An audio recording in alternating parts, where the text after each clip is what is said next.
70లో, 80లో, 90లో ఈ ఎలక్షన్ ఖరీదు అనేది ఎప్పటి నుంచి మొదలైంది ఖరీదు కావడం? అంటే ఆ రోజుల్లో డబ్బులు లేని రోజులండి. అంటే ఉదాహరణకి మనం జర్నలిస్టులుగా తీసుకుంటే 300 రూపాయలకి, 500 రూపాయలకి మేము పనిచేసాం, 1000 రూపాయలకి పనిచేసాం. ఇప్పుడు జర్నలిస్టులు ₹1,00,000 పైన డ్రా చేస్తున్నారు. టీవీలో వాళ్ళైతే 4 లక్షలు, 5 లక్షలు కూడా డ్రా చేస్తున్నారు.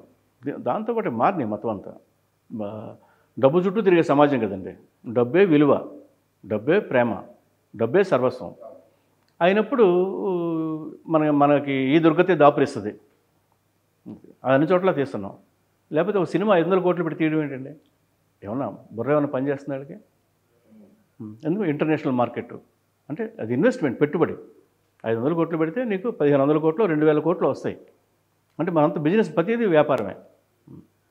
ఉప్పు దగ్గర నుంచి ప్రభాస్ సినిమా దాకా అలా. దీనివల్ల ఈ ధన ప్రవాహం పెరగటం వల్ల, మానవుడి గ్రీడ్ పెరగటం వల్ల విజయం అంటే ఏంటంటే కేవలం డబ్బు సంపాదించడమే తప్పితే ఇంకోటి విజయం అనేది లేదు. నువ్వేమన్నా చదువుకున్నావా, నువ్వు శాస్త్రవేత్తవా, నువ్వు దేశానికి మేలైన పని ఏమన్నా చేసావా, అది ఎవరికి అక్కర్లేదు. ఎంత సంపాదించావు? ఇందులో ఉన్నది ఏంటంటే ఎవరు కూడా అవును నా దగ్గర ఒక 10,000 కోట్లు ఉన్నాయని ఎవరైనా చెప్పారనుకోండి, నువ్వు ఎలా సంపాదించావని ఎవరు అడగరు. నీ దగ్గర ఉన్నాయా? ఓకే. అది మన దుస్థితి. ఇదే రాజకీయాల్లో, డే టు డే పాలిటిక్స్లో, ఎలక్షన్స్లో అన్నింటిలో ఇదే రిఫ్లెక్ట్ అయింది. ఇది ఇలా కంటిన్యూ అవుతుంది కూడా. ఇది ఇక్కడితో ఆగిపోదు. ఇంకా దరిద్రంగా, ఇంకా ఘోరంగా మారిపోతుంది. లేకపోతే ఒక ఎలక్షన్ అంటే కొంతమంది చంపేయడం ఏంటండి? హత్యలేంటి? ఈ దాడులేంటి? మనకెప్పుడు ప్రశాంతంగా జరిగే ఎలక్షన్స్ లేనే లేవు. అయితే వీటన్నిటిని కలిపి ఎలక్షన్ కమిషన్ ఏముంటుందంటే, కొన్ని చెదురుమదురు సంఘటనలు మినహా ఎలక్షన్ పీస్ఫుల్గా జరిగిందని వాళ్ళు కొన్ని అబద్ధాలు చెప్తుంటారు. అవి పేపర్లో మనమే రాస్తుంటాం, మనమే చదువుకుంటూ ఉంటాం.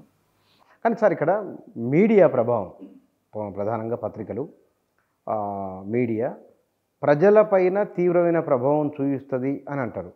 కానీ మీడియాని ఎవరు పట్టించుకోరు అంటారు. ఉదాహరణకు ఆంధ్ర తీసుకుందాం. 2 పక్షాలను సమర్థించే, విమర్శించే మీడియా సంస్థలు బలంగానే ఉన్నాయి. పబ్లిక్ మీద ఇంపాక్ట్ చూపించినాయా? మంచి ప్రశ్న ఇది. ఎలా అయిందంటేనండి, మీరు అన్నట్టే ఏ పార్టీకి వాళ్ళ పత్రిక, ఏ పార్టీకి వాళ్ళ ఛానల్. ఇలా ఉండటం వల్ల ఏమైందంటే జనం కూడా డివైడ్ అయిపోయారండి. మొన్న ఎలక్షన్స్ ప్రజల సంక్షేమం కోసం, పేదవాడి కోసం జరగల. చంద్రబాబు నాయుడు, జగన్మోహన్ రెడ్డి ఇద్దరు వ్యక్తులకు సంబంధించిన ఎన్నికలు కాదు. ఒక 4-5 కోట్ల మంది భవిష్యత్తుకు సంబంధించిన, ఈ దేశ ప్రజాస్వామ్యానికి సంబంధించిన చాలా సీరియస్ ఇష్యూ అది. కానీ సమాజం 2 ముక్కలుగా చీల్చారు వాళ్ళ ప్రయోజనాల కోసం, కులాల కోసం. ఇటు కమ్మ కాపులని, అటు రెడ్లని, దళితులని ఇలా చీల్చారు సమాజాన్ని వాళ్ళు. ఎవరి పేపర్ వాళ్ళు ప్రచారం చేసింది, ఎవరి ఛానల్ వాళ్ళ బాకా ఊదింది. అంటే మీడియాయే బ్యాడ్ రోల్ ప్లే చేసింది. మీడియాయే విధ్వంసకరమైన పాత్ర నిర్వహించింది. మీడియాయే ప్రజలను డివైడ్ చేసింది. పేదలు ధనికులు అలా లేదు. నువ్వు మా వైపు ఉన్నావా, మా వ్యతిరేక పక్షంలో ఉన్నావా, ఎటువైపు. ఇంకోటి ఏంటంటే ప్రత్యర్థులు ఉంటారు సార్ ఎలక్షన్స్లో. మీరు నేను పోటీ చేస్తాం, ఒకళ్ళు గెలుస్తారు, ఒకళ్ళు ఓడిపోతారు. ప్రత్యర్థి అనేవాడు శత్రువు కాదు, నీకు అపోనెంట్ మాత్రమే. వాడిని ఎనిమిగా చేసినవి మన రాజకీయాలు. ఏదో ఒక పార్టీలో ఉండాలి. ఇప్పుడు చర్చ ఎట్లొచ్చిందంటే, మీ విధానపరమైన అంశాలపైన కాకుండా, ఇప్పుడు అమెరికా ఉంది సార్, నేను అమెరికా వెళ్ళలే, నాకు తెలియదు.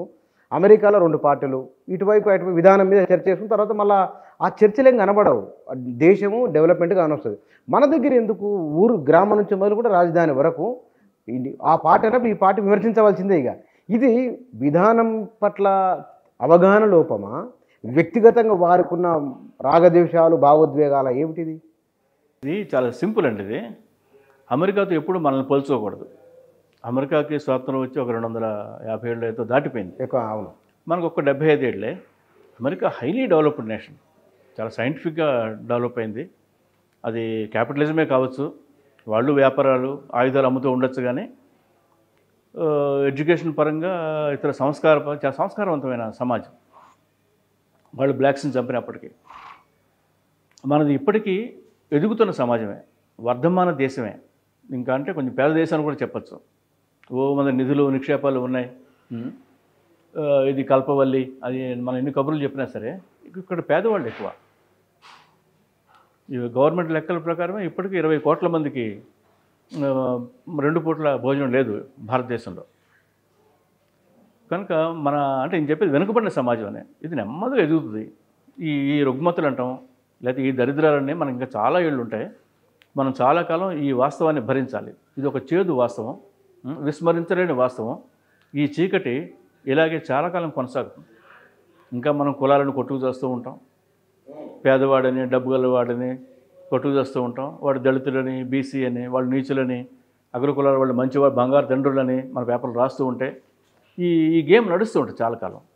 అది వెనుకబడిన సమాజాలకు ఉండే సహజ లక్షణం. అది ఎంతకాలం ఉంటుందో తెలియదు, చాలా ఎంతో కాలం ఉంటుంది. స్లోగా ట్రాన్సిషన్ అంటామండి, అది మార్పు వచ్చింది. వెరీ స్లో, చాలా మార్పు ఉంది. అంతే, కొంచెం ఎంత అంతే నెమ్మదిగా మారుతుంది. కొంచెం సహనం వహించాలి, వీటన్నిటిని భరించాలి. నో అదర్ గో, నువ్వేం చేయలేవు. రేపు పొద్దున్నే విప్లవం వచ్చేసి రేపు పొద్దున్నే ప్రజలందరూ సమానత అలాంటిది ఏం జరగదు.